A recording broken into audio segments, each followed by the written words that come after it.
ఒంగోలులో అద్దంకి ఎమ్మెల్యే గొట్టిపాటి రవికుమార్ పై దాడి జరిగింది. కలెక్టరేట్ లో సమీక్షా సమావేశానికి హాజరైన రవికుమార్ కారుపై టీడీపీ కార్యకర్తలు దాడి చేశారు. ఈ దాడిలో ఓ వ్యక్తి తలకు గాయం కాగా మరికొంతమందికి దెబ్బలు తగిలాయి. దీంతో గొట్టిపాటి రవికుమార్ కలెక్టరేట్ వద్ద ధర్నాకు దిగారు.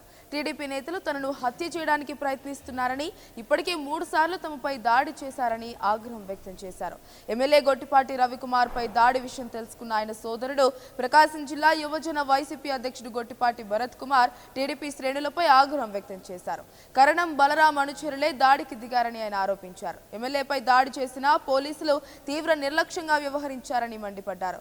పోలీసుల నిర్లక్ష్యం కారణంగా గతంలో తమ కుటుంబ సభ్యుడిని కోల్పోయామని, ఇప్పుడు మళ్లీ మరొకరిని కోల్పోవడానికి సిద్ధంగా లేమన్నారు. పోలీసులు బాధ్యుల్ని శిక్షించకపోతే ప్రత్యర్థుల్ని ఎలా ఎదుర్కోవాలో తమకు తెలుసని గొట్టిపాటి భరత్ కుమార్ చెప్పారు. మీటింగ్ జరుగుతూ ఉంది. మేమందరం కూడా మంత్రి గారు కానీ కలెక్టర్ గారు రిక్వెస్ట్ మేరకు నేను మీటింగ్ రావడం జరిగింది. అర్హత లేని వాళ్ళందరూ కూడా మీటింగ్ హాల్లోకి వచ్చి సరే మీటింగ్లో పాల్గొన్నా సరే మేము కూడా ప్రజా సమస్యల మీద కదా అని చెప్పి అనేది ఏమీ కూడా మాట్లాడలేదు. తర్వాత బయటకు వచ్చేటప్పుడు అనవసరంగా మా పిఎన్ కానీ మా డ్రైవర్ల మీద దాడి చేయటం, అదేవిధంగా కారు అద్దాలు పాల్గొట్టడం. ఈ పాత సంస్కృతి వయసు 70 ఏళ్ళు వచ్చిన తర్వాత కూడా వీడికి ఇంకా బుద్ధి రాలేదు. ఈ ప్రజల బుద్ధి 3 సార్లు చెప్పినా సరే ఇంకా బుద్ధి రాలేదు.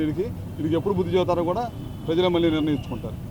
ఈ విధంగా కార్లు పాల్గొట్టడం, ఈ రౌడీజం చేయటం, ఈ జీవితాంతం వీళ్ళ జనమంతా కూడా ఇదే సరిపోయింది. మా కార్యకర్తల మీద దాడులు జరుగుతున్నాయని చెప్తా ఉన్నారు. ఎక్కడ జరుగుతున్నాయి? 12 మంది చచ్చిపోయారా, 10 మంది చచ్చిపోయారా, ఆ లెక్క చెప్పమని చెప్పి అధికార పక్షం అడుగుతా ఉంది. ఈ జాగ్రత్త లేదో, ఈ రోజు పోలీసులు చూపించిన జాగ్రత్త లేదో అదే రోజు తీసుకొని ఉంటే ఈ రోజు అద్దంకి ఎమ్మెల్యే గారు గొట్టిపాటి రవికుమార్ గారిపై దాడి జరిగేది కాదు కదా. కలెక్టరేట్ సాక్షిగా ఈ దాడి జరిగింది.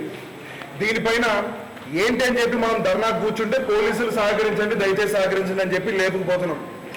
మేము 7 నెలల్లో 3 సార్లు మాపై దాడి జరిగింది. మా కుటుంబంలో ఒక మనిషిని కూడా ఇలాంటి దాడుల వల్లే పోగొట్టుకున్నాం.